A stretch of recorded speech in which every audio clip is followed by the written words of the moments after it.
The next article I want to talk about is about meetings. So this is all about the fact that meetings are not work. So this was an article in fortune.com saying that business leaders are raising the alarm. Meetings have taken over and real work is being left behind. And Southwest Airlines CEO Bob Jordan is the latest to speak out on the phenomenon, arguing that many leaders mistake constant meetings for leadership. He says, when you first start, it's easy to confuse busyness and going to meetings with leadership. He said this on a panel event in New York in December. He said, because what we all find, I'm sure, is that there's no time to work and you confuse going to meetings with the work. Over the years, Jordan's solution has been increasingly straightforward: protect his time. So for 2026, his goal is to keep his calendar completely clear every Wednesday, Thursday and Friday afternoon, blocking anyone from booking meetings into those hours. Now, meetings are an issue everywhere. The article goes on to say that nearly 80% of people say they're drowning in so many meetings and calls, they barely have time to get any real work done. And according to a 2024 Atlassian study, thank you, that surveyed 5,000 workers across 4 continents, about 72% of the time meetings are deemed ineffective.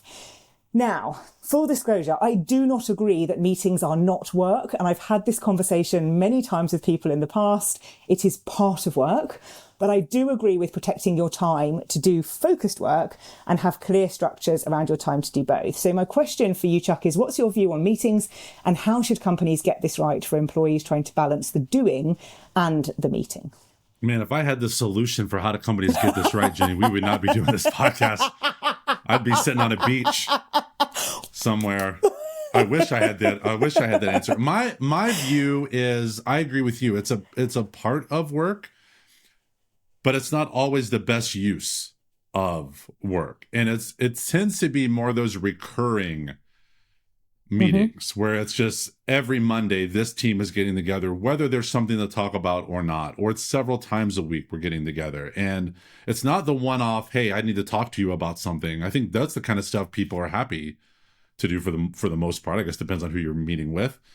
But it's those recurring meetings that don't really bring value. It's just, hey, let's all get together and share what we're working on. Well, what is that doing for people? I will say I'm obviously not in the corporate world anymore. I once was, not anymore. There's this weird anxiety sometimes where when I look at my calendar in a day and maybe I just have one thing on there, I'm like, well, am I working? Am I doing the right things? But then that anxiety, Jenni, is immediately replaced by joy. Because it's like, oh my gosh, I can just work on things. Yeah. Like I'm setting this pace. I'm setting the tone for this. And my calendar is not driving that productivity. So I think maybe that's the view and the shift is what's the role of your calendar? What's the role of that day's calendar? Is it to drive what you're doing or is it to more hold accountability for what you're doing? And that seems to be what a lot of those meetings are. It's not really to build things. It's to hold people accountable for things, reporting out on things. And I'm with you on the joy. I've got we now have structured in a day a month for me to do writing. So whether it's writing blogs for the website or writing articles or whatever it might be. And I need that time. I need a full day. So I'm not jumping between a meeting and then this, like a full day where I can just immerse myself in my thinking and writing, which is a real luxury to have. So it doesn't always happen, but I try and protect that. And I do think that's important.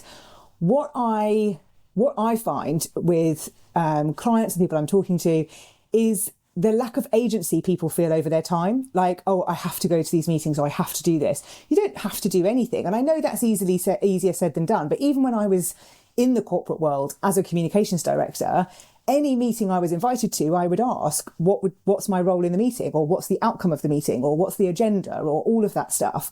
People aren't asking those questions. They're just going, oh, okay, like I'll just go and I'll go to this and I'll attend that. And then you're just running from one thing to the next. So I feel like it's more meeting etiquette and how you're structuring your meetings and the discipline around them that's making them worse. And I'm still reading the Friction Project at the moment, and I all talk about sort of meetings and stuff like that in there.